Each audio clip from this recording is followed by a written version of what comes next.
It is spoiler season, everybody, and I'm excited like you all are as well.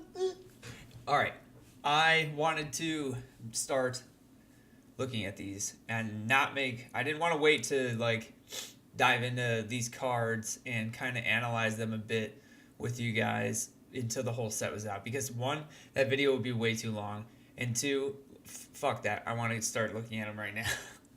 So I'm just gonna look at these and do my best to give you some of my input on why or what I think of some of these cards. All right. All right. Kea. Kea Ozav Usurper.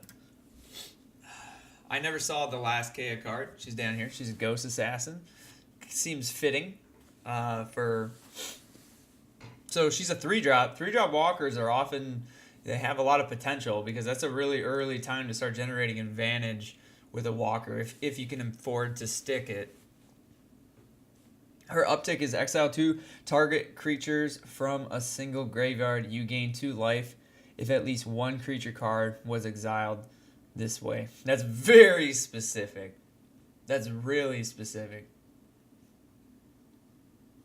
Okay, well, she's early enough that if it's not a pressure deck, if a deck doesn't pressure her, I'm trying to see if she's worthwhile in the main board right now. So if upticking had no ability whatsoever and had really good downticks, it's still worth it on a 3 walker. So what's her downtick 1 is exile target non-land permanent with converted mana cost 1 or less. That's really specific. Pretty rarely useful. Deals damage to target, and then down 5 is deals damage to target player equal to the number of cards that player owns in exile, and you gain that much life. Still relevant in certain matchups. In a grindy matchup, it might be relevant, but it sure doesn't matter that much. She seems pretty bad for a walker, dude. I'm gonna move on. That sucks. A 3-drop white black walker sounds so freaking cool, but this card doesn't seem that good to me. Dovin Grand Arbiter. Another 3-drop walker. Until the end of turn, whenever a creature you control deals combat damage to a player, put a loyalty counter on Dovin. Okay, so he upticks faster if you're in an aggressive deck. Sure. He still is going to uptick regardless. So, honestly, it's not, I actually, because his downtick, actually, I think his uptick is fine. He's kind of hard to protect, but 3 walkers, you can't expect them to do the whole world's worth of things, you know? They're not all Liliana the Veil. He goes -1, create a 1/1 artifact token with flying and you gain life. That's really good against aggro. In game 1, that's not bad. And he'll probably save you more turns because they're going to attack him. A little bit at least. But, he makes a body for a downtick. That's not bad. And then the second turn he comes in turn 4, if you attack with your Thopter, or if you have an aggressive deck, he can get to his ult, or at least have enough loyalty to be hard to remove kind of quickly. He's not nearly as bad as Kea. This card has a lot of potential. In the right deck, this is a really good card. If you actually make a semi-aggressive blue-white deck, this card's insane. You don't usually see blue-white aggro, but it might just be good enough in a control deck, honestly. Making bodies, downtick, uptick. So let's say you're playing against a control deck and you go downtick, uptick. So you'd be 2 1/1 colorless Thopters on the. They won't kill those Thopters probably right away, because why would they spend spells to kill 1/1 Thopters unless they have a sweeper and they just sweep them? That makes sense. But if you uptick on turn 5.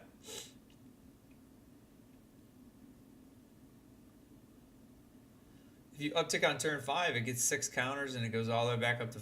Or no, it doesn't get 6 counters. I'm an idiot. It gets 3 counters. Yeah, so it goes all the way. It goes back up. It goes up to 4. That's not bad. It's a problem for such a low amount of mana that you're putting into it. This card is going to be a pain in the ass for certain decks to deal with. Ooh, baby, Rakdos the showstopper. I cry every time they make an okay Rakdos. Because the other Rakdoses were not that good. Second verse half the note you control. Yeah, no, dude. Rakdos is like my favorite Perun, but like one of my favorite Peruns, but like one that I've never been able to play, and it makes me sad. This is such a cool card, looking a showstopper though. All right, 6-drop, flying trample for 6/6. It's aggressively costed. That's a good cost for a 6/6 flying trample. This game will close the game out, no problem. But as anyone who plays constructed standard knows, like that doesn't mean shit. You can just shoot the card and it's gone. So a 6/6 flying trample for 6 is not a good card in constructed. So it comes down to this ability being good, which is when it ETBs, flip a coin for each creature that isn't a demon, devil, or imp. Destroy each creature whose coin comes up tails. That's pretty nutty. I venture to guess. So pretty much you're like 50-50 blowing up your opponent's board. That's pretty good. That's a good card. I mean, if you anticipate half of those creatures dying, if he comes in and blows up 2 creatures, like that's really good. If he comes in and blows up half of your opponent's tokens board, that's pretty fucking good. He's a good card. And then he can close out a game. My opinion, I like this card. I think he's got potential. He's pretty specific because he's in 2 colors, but that's how it is. Alright, Ravager Worm. Wormy Worm. Riot is a really good ability, by the way. Riot is a very good ability. Either be bigger or gain haste is insane.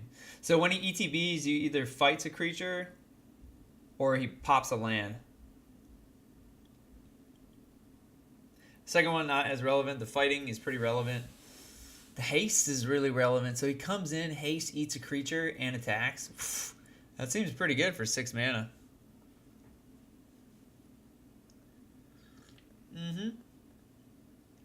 Seems pretty damn good for 6 mana.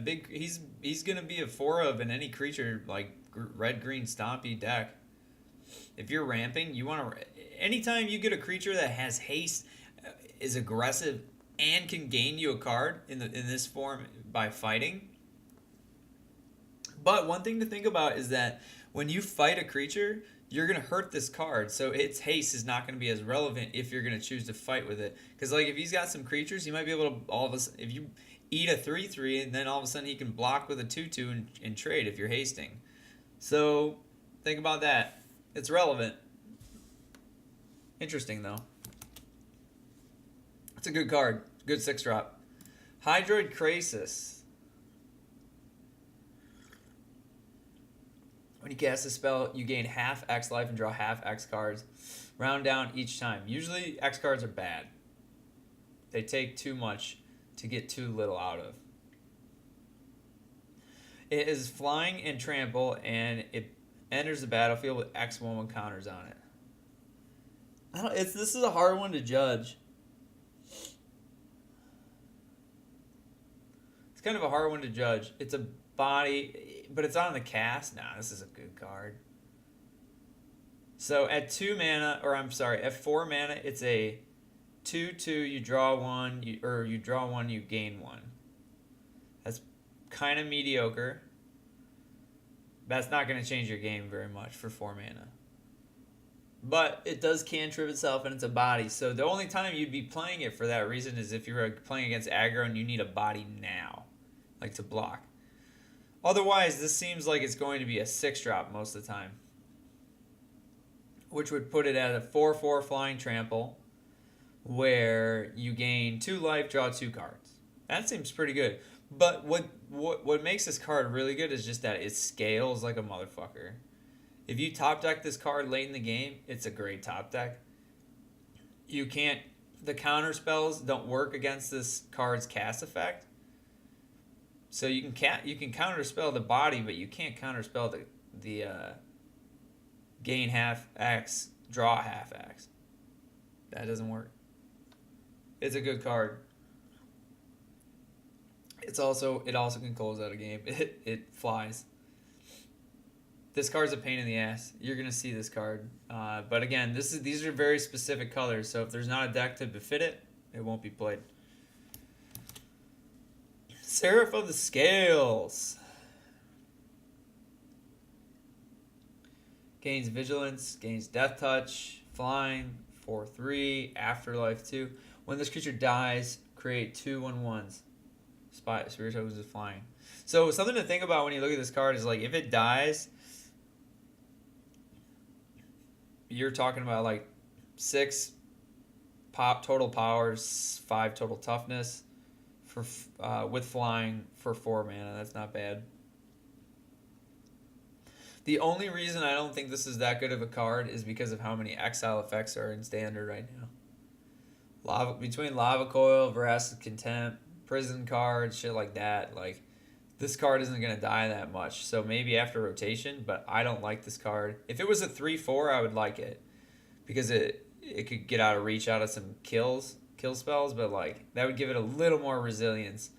But I might be wrong, but I mean, this is a really good aggressive card on the top of an aggro deck, like at the top curve of an aggro deck. That's where I can see this card being good.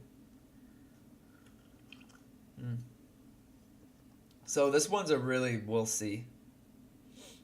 But it gets exiled by a lot of shit. The Vigilance is relevant against aggro. Death Touch is not relevant. It doesn't matter. Maybe against old Carnage Tyrant, but I don't know.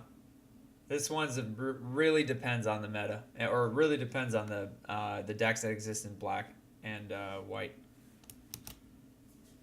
Emergency powers. Each player shovels his hand into their graveyard or library, then draws 7. Exile this shit. Instant. If you cast a spell during your main phase, you may put a permanent card with converted mana cost 7 or less from your hand onto the battlefield. I don't get this card at all, to be perfectly honest. I don't understand in what deck I would want to play it except for maybe a mill deck.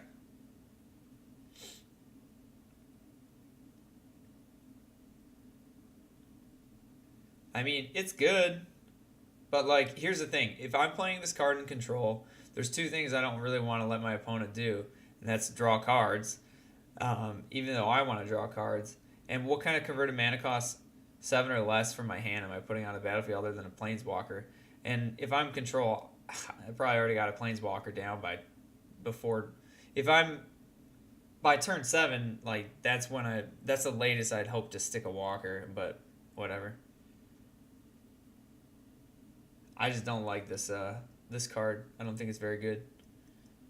I could be wrong. This is all, I'm more than aware of the fact that I could be wrong with all this shit, so we'll see. Ooh, Demon. Dude, this art is so cool. Oh my god, is it beautiful. This is a pretty easy call. This is probably one of the easiest calls in the set. It's a monocolor card. And it's nuts. 4/4 flying for 4, flying trample that has the potential to get bigger if you're half dead. Already good. Spectacle makes this card fucking insane. A 4/4 flying trample for 3 mana. If you Spectacle, and then it could get bigger. Easy pick. That card's nuts. Skurgan Hellkite. Riot's so good. Skurgan Hellkite deals 2 damage, divided as you choose among 1 or 2 targets. Activates this ability only if Skurgan Hellkite has +1/+1 counter on it. So why would you ever do that? You would do that against another creature deck where you're not interested in hastying this card. This is a good card. It's not like Thundermaw Hellkite good or Glorybringer good, but it's a good card. It's on the top end of red. It's good because like haste 4/4s are good against control.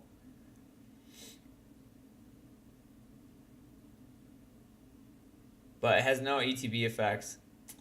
It's not that good of a card. It's not as good as Glorybringer or Help or Scar or Thundermaw.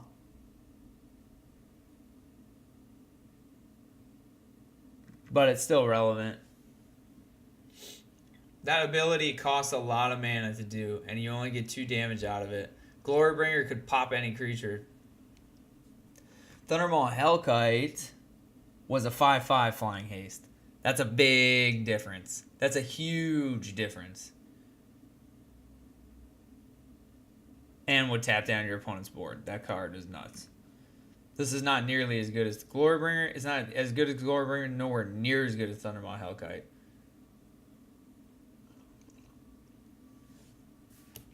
I don't know. We'll see. We'll see how it does. Oh, I saw this today. This card is fucking good. This is a good card. Elf Crab Warrior. Can you say new tribal? New tribal? Elf Crab Warrior decks? 2/2 for 2. It's a bear. Adapt 2. If this creature has no 1/1 counters on it, put 2 1/1 counters on it. Whenever 1 or more 1/1 counters are put on Growth Chamber Guardian, you may search your library for a card named Growth Chamber Guardian, reveal it, put it in your hand, then shuffle your library. So, Growth Chamber Guardians begets more Growth Chamber Guardians, simply put. I think this is a good card. If you have no turn 3 play, you pump him. Otherwise, he's hitting. And later on, every time you adapt him, he draws a card. That's so good on a 2/2. And when you adapt him, he becomes a 4/4. This is a 4 of in any green deck that's going aggressive. This card's insane. I might buy a bunch of them. It's such a good card. This is such a good card. It's monocolor. It's so good. This is such a good card. I am so excited about this card. Elf Crab Warriors for life. Elf Crab Warriors. Dude, this card becomes a 4/4 if you pump it and it draws a card. As a turn 3 play, that's awesome. That's a fine turn 3 play. Blow it up, cool. Drew me a card. I got another one. And that one will give me another one. And that one will give me another one. Like, what the frick? That's so good. I'm losing my mind. I love it. Taysa. Taysa's a bad chick. Kind of surprised she lost. Wait, was she ever in control? No, she was never in control of the Orzhov. Now, Kaya is... Taysa, you missed your chance. If a creature dying causes a triggered ability of a permanent you control to trigger, that ability triggers an additional time.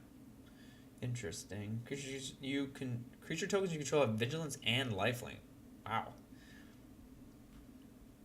Interesting. So if you play tokens with March of the Multitudes, you're already going to have lifelink on all your tokens. Not that it matters that much. The reason why I like this card is because in an Aristocrats deck, it'd be nutty. If you have a good... there's no good sack outlets in our format in Standard right now. So until that happens, she's not relevant, in my opinion, in an actual constructed deck, competitive deck. But if there was one, so we're missing 2 things to make this card good. A good sack outlet, that means one that doesn't cost a lot of mana to put into play, and the sack outlet is free, or the card is cheap and the sack outlet is cheap. Whatever, you get what I'm saying. And another thing that's missing is there's no drain spell. There's no blood artist to this. Which means that is whenever a creature dies or a creature you control dies, you gain a life, your opponent loses a life. That exists in the format in the one 4-drop elf, but you can't play 4-drops like that unless all your other cards are really well costed. And right now, there's no sack outlet that's well costed. And that's not well costed. So it's like I don't see an aristocrats deck until more cards get spoiled. But I will cross my fingers. On to the next one. Growth Chamber Guardian, nutty. Precognitive Perception. This card is really interesting. It's pretty simple actually. It's just really good. Draw 3 off 5. Instant speed. Addendum. Play to your main. Scry 3, then draw 3. Pff, sure, why not? So the thing is, what do you play this in? You're going to say control, right? That makes sense, but here's the reason why I can't see this being run more than 2 of it in any control deck. 5 mana is a lot of mana. And to be perfectly honest, like, you sometimes need to draw your cards earlier than turn 5. Turn 5 is the time when you need to play that 5 drops, your sweeper. Oh my god, what is it called? Nova? I don't know.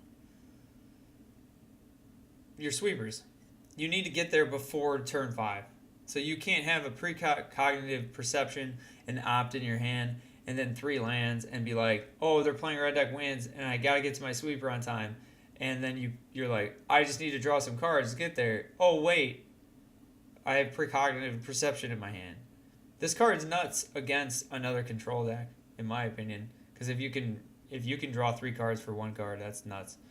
But I think it's a little high on the curve to rely on heavily. It's a great card, though. I would still play a number of them in my in a control deck, just because the value you get in 1 turn from this card is enough to drive the rest of your game. I'd play, maybe 1 or 2 of these in a control deck. Oh, Bedevil! Delicious. Bedevil is awesome. This card, it just makes me so happy. I love this card. Destroy target artifact, creature, or planeswalker. Literally everything that black and red can do, that destroy, is done in this card. And it is so beautiful, and it is an instant, and it is such a good card. I love it. It's funny because in the last set there was Assassin's Trophy, which is an amazing card. It destroys anything for 2 mana instant speed. That's amazing. And then you have Bedevil, which destroys almost everything but enchantments and walkers. Oh no, kills walkers. This card's awesome. Like, you can answer so many threats with this card. Love it. It's amazing. I want them all.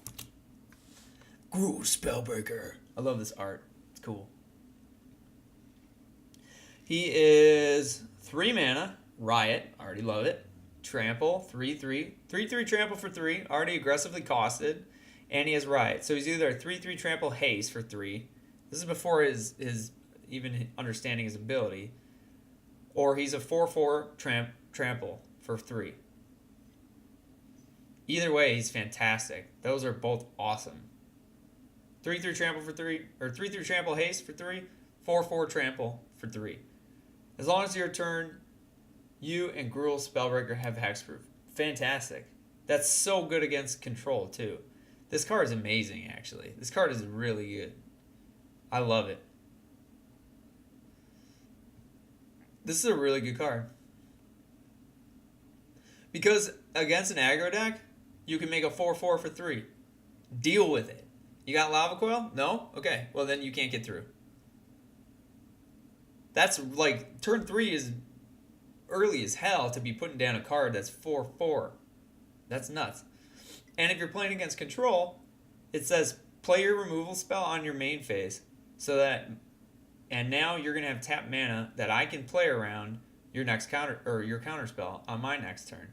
So even if they kill him, they screw up the tempo on your control player's opponent. So you can play around it. And with all the riot and all the haste, oh man, dude, Gruul is real. Gruul is real, dude. It is gonna be a thing. Oh, baby. Biomancer's familiar. This is a gross little thing, isn't it? Activate abilities of creatures you control cost 2 less to activate. This effect can't reduce the amount of mana and ability cost to activate 2 less than 1 mana. Okay. The next time target adapts this turn, it adapts as though it has no 1/1 counter on it. Well, shit. So you're saying you can adapt creatures over and over with Biomancer's Familiar. I wonder if that will be good. Very dependent on whether or not an adapt deck exists. But man, is that creature ugly, and man, is that a lot of writing. It really is dependent on whether or not adapt exists. 2-drop 2/1 during your turn. Spells your opponent's cast cost 1 more to cast, and abilities your opponents activate cost 1 more to activate unless they're mana abilities. Well, hot damn, dude. If you're playing a fast deck, this is a hell of a sideboard card. It's honestly maybe even main deckable, but this really fucks with control hard. It fucks with everything. This card is going to piss you off. It's going to piss you off when you're playing against it, guys. And I actually think this card is going to see a lot of play.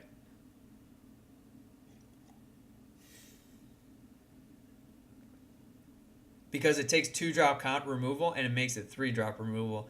And you have to answer this in order to play enough cards to compete with a fast deck. This is going to be obnoxious. And it puts another body down with evasion after. Oh my god, this card is going to piss you guys off. I'm sorry.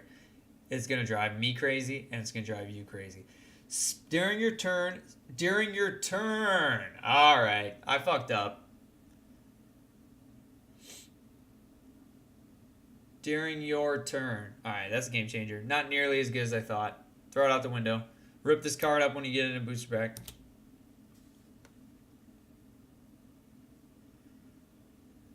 Deputy of Detention. This is a detention sphere attached to a body, which is worse than detention sphere. Just flat out, in my opinion. Because detention sphere is an enchantment. It's hard to remove. Deputy of Detention. If I play a removal spell, I get my card back. I'd rather have Detention Sphere. Don't play it. I wouldn't play this card. Judith. Dude, Judith is like my favorite card in this set so far. Other than Bedevil and the Crab Guy. Oh my god. Judith is awesome. She is so good. She pumps all your creatures. +1/+0. Whenever a non-token creature you control dies, Judith deals 1 damage to any target.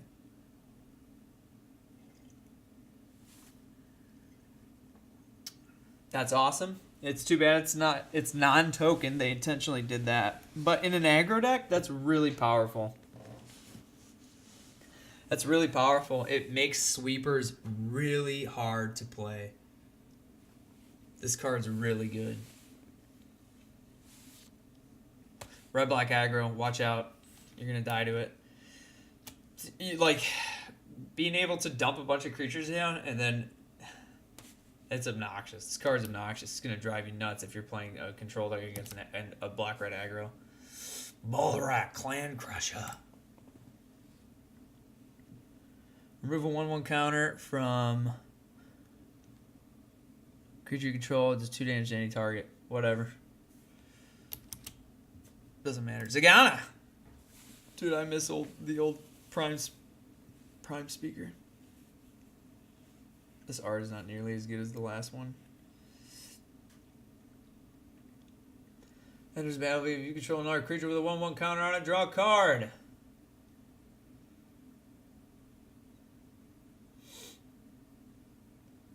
Adapt 4. She gets big, dude. Holy shit, dude. I didn't know she became an 8/8.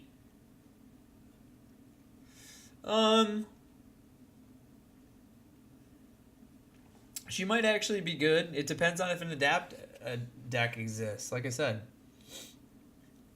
Because if you draw a card, because it just depends on whether or not, because adapt, it requires you to put mana into it. So it's like, If I'm trying to play on curve and I go 2 drop, 3 drop, 4 drop, well, then I can't adapt. And then when she comes in on turn 4, she's not going to draw a card because nobody's adapted and nobody's got a 1/1 counter on it yet. So it's like, it's kind of an awkward tempo play. I would consider her maybe like a 5 drop or a 6 drop instead. Then she might actually be good. But she can only draw you 1 card when she comes into play. I don't really like this card.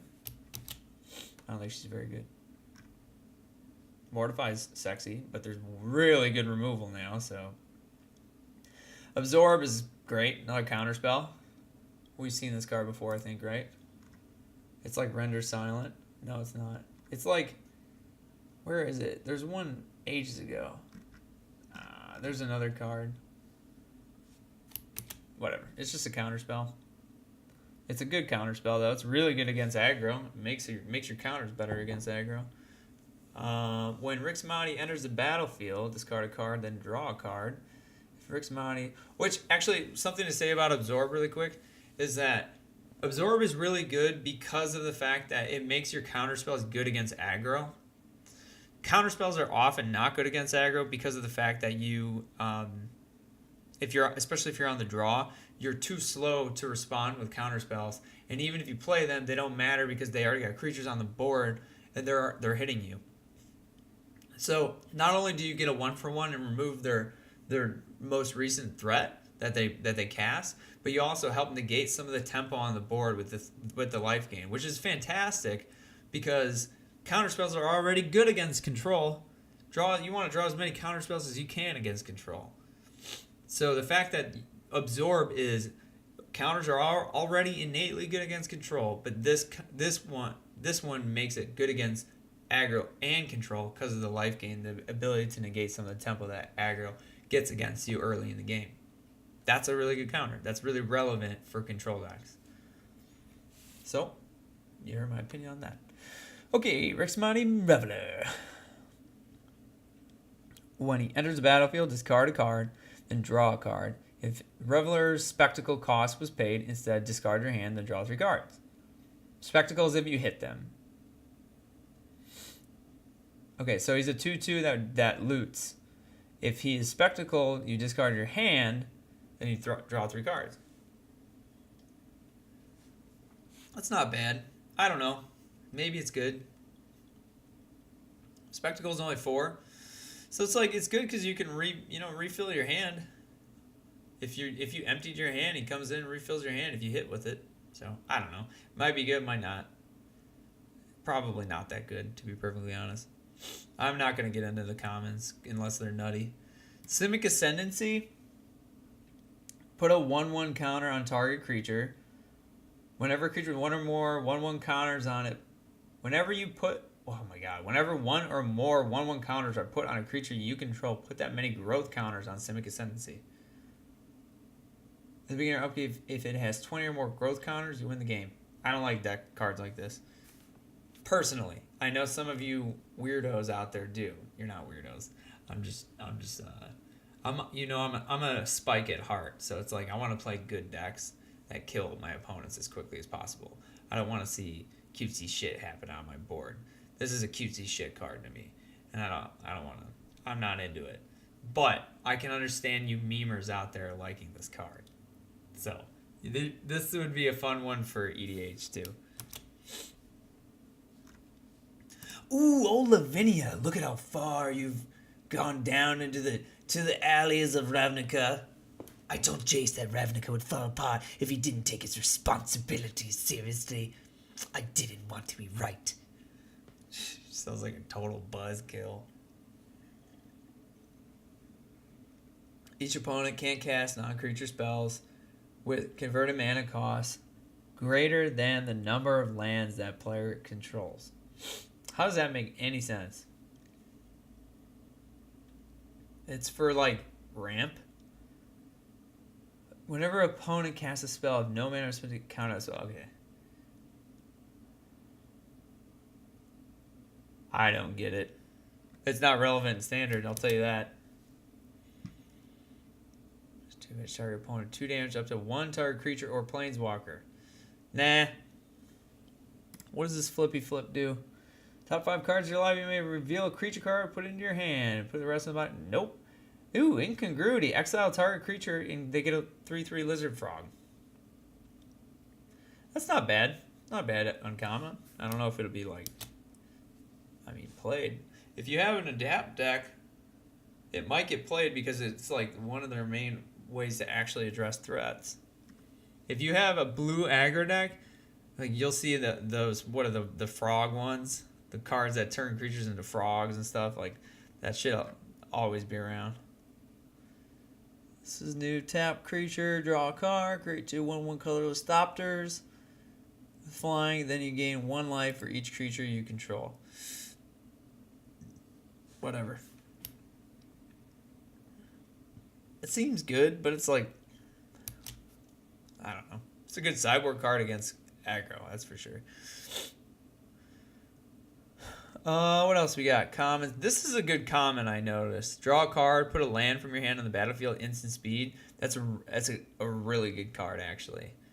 Cantrips and ramps you in the same 2-drop. That's a very good card in my opinion. Mass manipulation, gain control of Axar creature and planeswalkers. How fun is that? Way too mana intensive though. I think it would be good against in a control matchup actually. I would play this in a control mirror. If you can resolve this, you just win.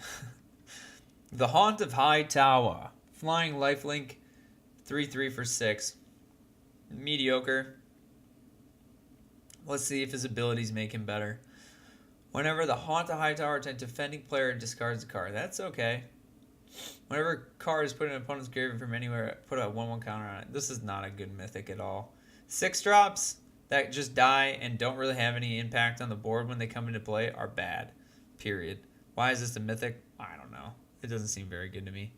Amplifier. At the beginning of your upkeep, reveal cards on the top of your library until you reveal a creature. Until the next turn, power becomes twice that card's power, and its base toughness becomes twice that card's toughness. Whoa. Needs trample. Oh, and then you dump the card, but not that it matters. It's fine. There's some shenanigans out there with this deck, with this card. It's kind of silly. You know? I like it. Is it? I don't know whether or not it's good. It's a 4-drop. So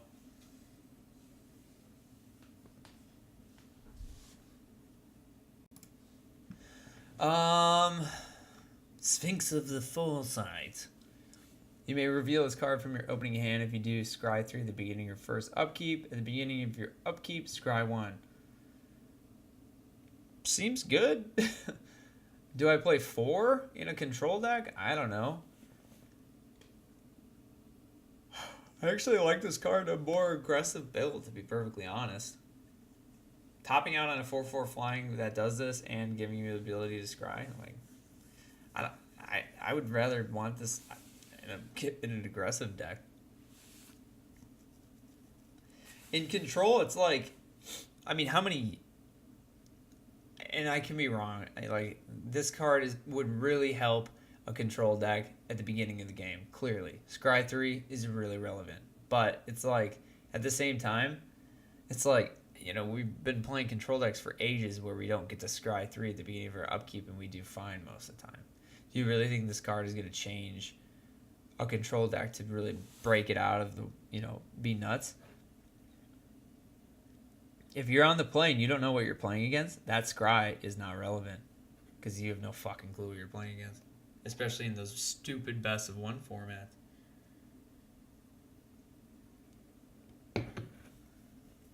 Seems good. We'll see if it fits into something. I like it personally in more aggressive decks, but it might fit into control better. I don't know. Ooh, look at these beautiful lands. All right, that's it for now. We will go through more cards as they are released. So far, set looks good. I don't know if it's got some really strong cards already being spoiled, so we'll see. We'll see what the rest look like. All right, guys, I will see you on stream, and I will keep going through these cards as they come out. When another, I don't know, 10 or so rares come out, I'll do another video. All right, peace.